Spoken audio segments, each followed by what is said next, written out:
All right, so we want to look at another imaging, and this is trying to compare when we use the Ferlic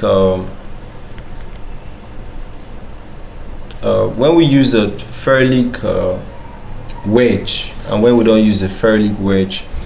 So here they said what projection of the thoracic spine. Okay, but I got this image and it's very much more interesting to me. It's the image of the shoulder, although it's around the thorax. I don't know if you understand. Okay, here they are actually trying to say spine, but I also just got this image and it's around the shoulder and can still use it to illustrate. You can get to see when you use what the Ferlic filter and when you don't use the Ferlic filter. Then as related to the spine, we will now give reasons why you need to always use a Ferlic wedge filter for better images.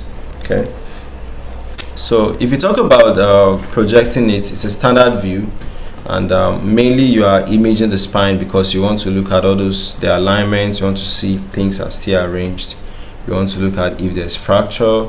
You want to look at if there's any disease conditions like all these inflammations, osteoarthritis, bone outgrowth, that's all those syndesmophytes. So without the compensating filter, this is the reason. I'm not trying to give a reason why you need this compensating filter for spine images. So the thoracic spine usually have what uneven thickness. So the upper thoracic area is thinner, while the lower thoracic area is what much more denser. So result, that's without a filter. We're talking about this result now. Without a filter, you can see that everything is just so bright. It's not really, you can't see details, you know. So the upper thoracic vertebrae, because it's thin, it appears overexposed. The lower one, because it's thick, it appears what underexposed. So contrast across the image is inconsistent.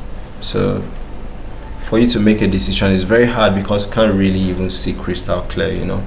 So but when you use a Ferlic wedge filter, this is an image. Okay, sorry, everything I was talking about this side, take it to this side. This is without the filter. The image is dull. Do you understand? But with the filter, the image is brighter. Okay, so sorry, I still switched it. Okay, but that's the beauty of learning, and I won't actually delete the video, and this will make you know forever because I actually made a mistake. I corrected it and we moved, you know. So that's with the filter there, you know.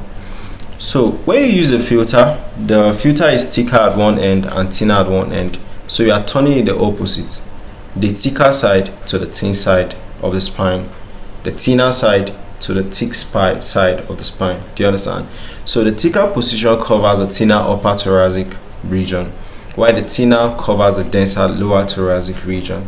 So it will now balance the exposure, giving you a much more detailed image. Okay, so produces uniform image density, and there's a better stuff for your eye to look at, you know, and it reduces the need for another need for imaging. You understand?